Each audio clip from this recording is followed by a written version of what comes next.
Well, honestly, medyo nahinaan ako ng loob. Personal, akin to nahinaan ako ng loob dahil nga ang laki nung against eh. Ang araw at ito po ang ating panibagong update. Basag ang kayabangan ni Gadon dahil sinupalpal ito ni Representative Ropos Rodriguez. At ayon kay Ropos Rodriguez, mga kabayan, wala umanong proposal na i-extend ang term na kahit sino man na elective official. At si Marcos Jr. mismo, mga kababayan po natin, ang nagsasabi na hindi dapat isama ang political amendment sa pagbago ng ating konstitusyon. Purely economic amendment lamang. Pero dito nga nabulgar ang kanilang masamang plano dahil mismo sekretary ni Pangulong Marcos ang nagsumite ng kanyang recommendation sa House of Representatives at sa Senado na isama ang term extension, pahabain ang termino ng gobernador congressman hanggang sa pinakailalim na posisyon ng LGU. At kahit pa ang mga senador ay hindi rin ito nagustuhan at pinapabasura na itong recommendation ni Larry Gadon. Naku po, mga kababayan po natin, anong nangyayari ngayon sa ating bansa? Maraming problema ang dapat tutukan. Mukhang mas gusto talaga nila na humaba ang kanilang termino. At lumabas nga sa survey na 88% ng bawat Pilipino ay kontra sa Chacha or sa People's Initiative na sinusulong po nila. At ito umano ang pagbabasihan ng Senado. Maganda yan, mga kababayan. Well, ang unang pag-iisip ko dyan, yung People's Initiative, talagang nakadamage sa pag-iisip ng tao. At dahil sa People's Initiative, tingin na ng taong bayan, hindi maganda ang Chacha. Whether economic, political, basta Chacha, hindi maganda. Dahil nakita ng taong bayan yung bangayan eh. At sa taong bayan, ayaw na lang ng mga lingkod bayan na nagbabangayan eh. At pangalawa, narinig rin nila yung mga issue ng corruption. Yung pagbibili ng pagpipirma, yung pag-aabot ng mga 1,000 pesos, 200 pesos. So, kumbaga, nagkaroon ng masamang imahe na yung Chacha dahil sa People's Initiative. Kaya napakataas yung against, 88% to be exact. I think in the previous survey, mga nasa around 50. mga 50% yun, mataas eh. Almost 50-50 yan in the past, Yung gusto at ayaw almost 50-50. Ngayon is 80-10 na, Or 80-20 na yung ayaw versus gusto. So it will be challenging to convince the people. Kahit na mapasa namin dito yan, at kahit na mapaliwanag namin na maayos dito yan sa loob ng Senado, pero magiging challenging yan ipaliwanag sa labas ng Senado at kumbinsihin yung 88% magpalit ng isip. Dahil ngayon, ang trabaho namin makumbinsi yung 88% eh. Dapat palitan namin yung kanilang pag-iisip. Hindi sila undecided na pwedeng mag-decide yes or no. Ngayon, ang kanilang pag-iisip ayaw nila eh. So papalitan namin kaagad yun. So it will be very challenging.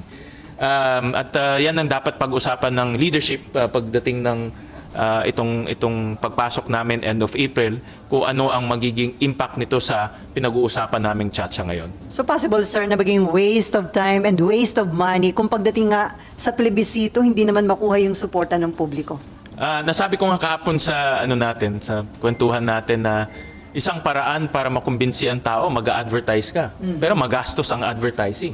So not only I agree, it can be a waste of time dahil nga ikukumbinsi mo yung 80%, 88%, pero it can also be a waste of future resources dahil mag-advertise ka. So,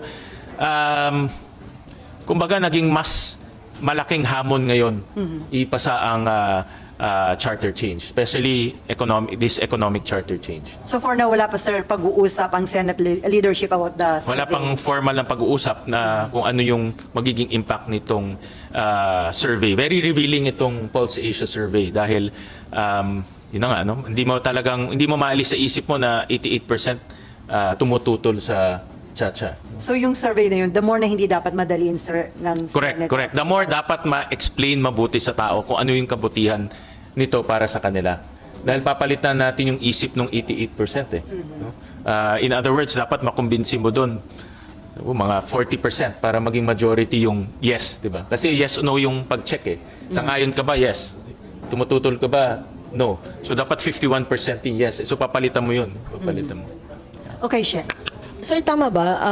Isa kayo dun sa merong na-file na resolution of both houses, no? So, parang given this, 88% against, 74% totally against yung kahit kailan, Kahit hindi kailan, dapat oo. alisin, Yeah. hindi dapat baguhin ng Constitution. Ito po ba, somehow, ano yung nagiging effect nun, nung opinion ng tao dun sa stand nyo on Chacha? Well, ako, nag-file ako to amend the Constitution dahil nakikita ko na magiging mabuti ito sa ating bansa. Ang aking hinuhope or yung aking tinitingnan ko na pwedeng gawin ay ma-explain mabuti sa ating mga kababayan na ano ang kabutihan to para sa kanila, para sa kanilang mga anak, lalo na pagdating sa education at para sa ating bansa. Hopefully, in the next few rounds ng hearing, malinawan yung mga kababayan natin at magpalit yung kanilang isip. Hopefully. Hopefully. But like I said, very challenging na. Itong naging situation ngayon, naging very challenging versus nung unang survey na may laban eh. Ngayon is much challenging na ngayon. Hindi ka pa resigned doon sa advocacy mo to amend the economic provisions, to push for this? Well, honestly, medyo nahinaan ako ng loob. Personally, akin to nahinaan ako ng loob dahil nga ang laki nung against eh. So, tingnan niyo po ha, mga kababayan po natin. Itong si Senator Gatchalian ay talagang isa ito sa sumusulong nitong Chacha or Charter Change.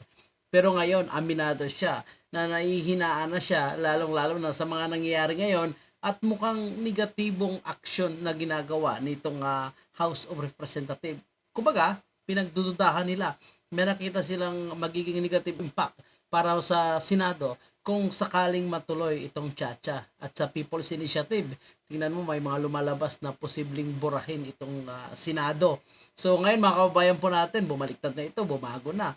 At lalong-lalo na nakita niya yung survey na tinatawag na fake para sa ilang kongresista, pero para sa mga senador ito ay lehitimo at nilinaw mismo yan ng Pulse Asia na ang kanilang survey ay legit at pawang galing mismo sa tao. Itong sagot na 88% ay kontra sa pagbabago o pag-amyenda ng ating konstitusyon. Sigurado gigil na naman itong si Romualdez.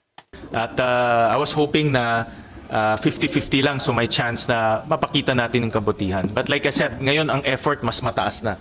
At mas kailangan talaga mas klaro na hindi ito ginagawa para sa kabutihan lang ng mga politiko, kundi sa kabutihan ng taong bayan.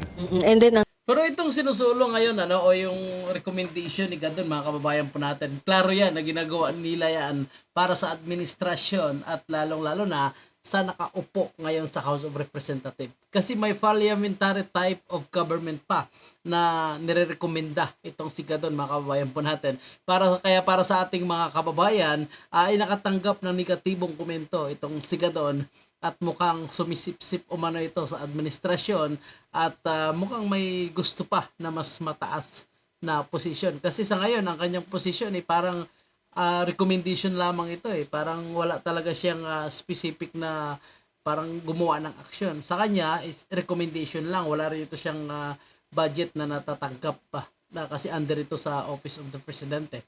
Ngayon mga kababayan po natin, kung sinusulong niya ito, baka may mas magandang offer sa kanya. Kaya niya sinusulong itong pag-amend, isama nga itong political amendment. So ilang kongresista ay pabor na pabor yan sa Chacha ha. Pero tingnan mo ay pinapabasura ngayon ni Representative Rufus Rodriguez itong rekomendasyon ni Gadon. Mga kababayan po natin, ako po pahiya na naman itong si Gadon. Sayang ito napakatalino ito ni Gadon pero napahamak din ito dahil sa kanyang kadaldalan, which is natanggalan niya ito ng kanyang pagka-abogado. Pero sa ngayon hindi natin alam kung sino ang nasa likod niya, kung bakit niya itinutulak itong pagbabago o pag-amyenda nitong political amendment at paghaba ng termino ng mga nakaupo pang politiko. Pag humaba yan, lalong baka maghihirap lalo yung ating bansa. At yan muna yung ating update, mga kababayan po natin. Kayo, pabor po ba kayo na baguhin ang ating konstitusyon? Pabor po ba kayo na extend ang termino ng ilang politiko sa ating bansa? So, comment na po para sa inyong personal na opinion. Salamat.